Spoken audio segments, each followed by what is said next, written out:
各位喜欢兰花的朋友大家好，欢迎来到我的兰花频道。今天我们要来看的这颗兰花是一颗比较大型的蝴蝶兰，我也是在一个超市购得这一株兰花的，所以它是超市兰花。但是呢，很少见的是它有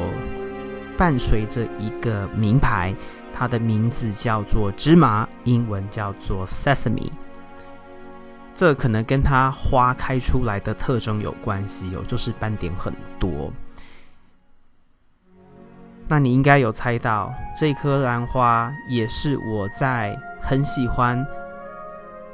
兰花有花上面有斑点的那个时期购得。但是我现在越来越不喜欢它的尺寸，原因是后来我在其他的超市有看到同样这一种品相的兰花芝麻，它是中型偏小型的尺寸所以我就有点后悔买这颗这么大，因为其实占掉蛮多平面的空间。那你这边看到的呢，是它上一个开花周期所以是给你们看一下当时的一个开花的状况，还有它叶子各方面。然后我们接下来很快的要进入到它这一次开花周期的花梗还有花的影片部分。这一株兰花在我的环境里面养护之下呢，它是1年1开的兰花品种。那它因为尺寸很大，它的根系呢也相当的粗那这边你看到它的这个情况呢，其实是我买回来之后都还没有换过盆，每年还是继续的复花。那你刚刚有看到它盆底有一条根系已经长到外面，那它因为又有外杯，所以每一次我给它半杯水1/2，因为这颗比较大，所以我给它的水量有比起其他兰花还要再多1倍，由1/4杯变成1/2杯，也就是半杯、2杯半杯的这一种水量。那其实它的介质是很多这种树皮，大颗树皮的介质，所以很多时候呢，我这半杯水浇完，就算很慢的浇，很多水会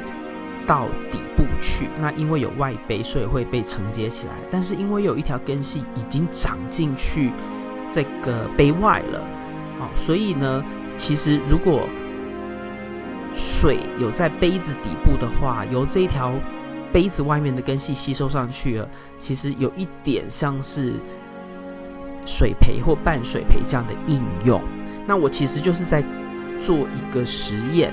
看看这颗兰花，这株兰花到底在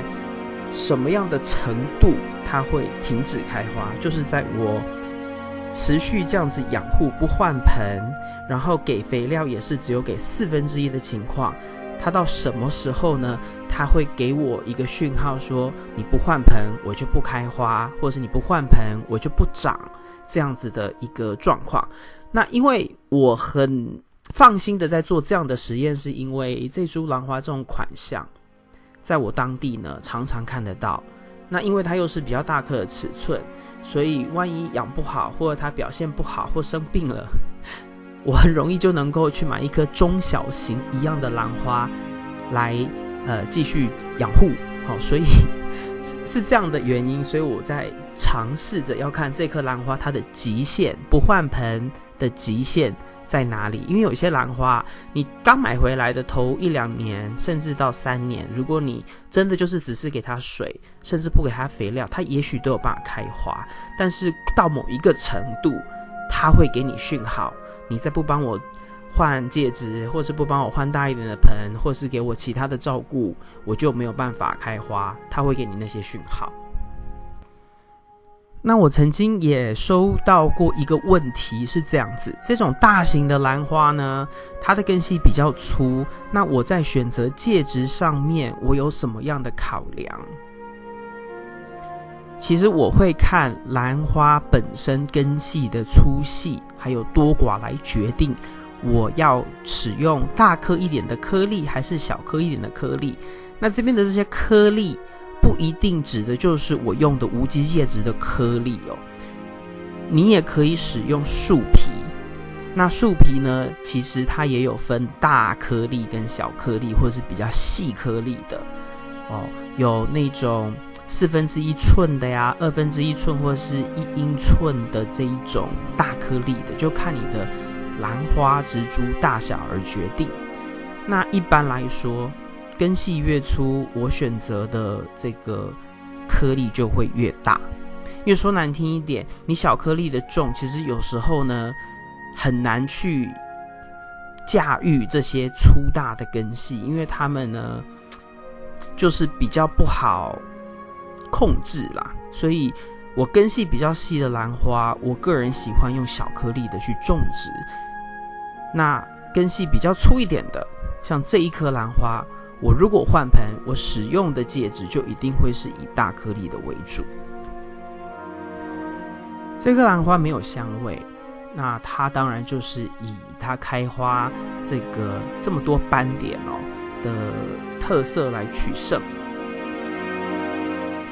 有密集恐惧症的人应该不会喜欢这一株兰花的特色，但我个人呢，在有一个时期是非常喜欢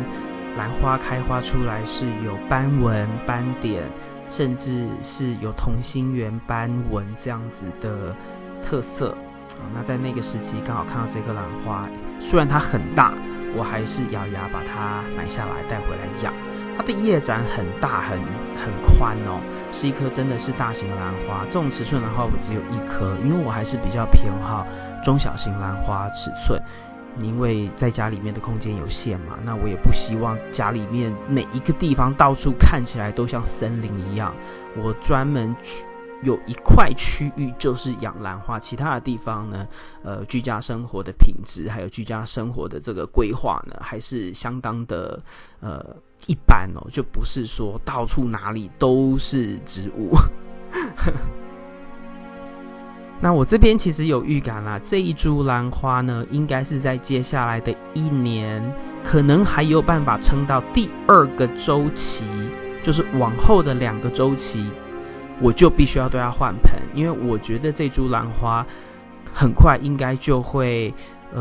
对它既有介质呢开始产生问题，因为毕竟是有机的树皮介质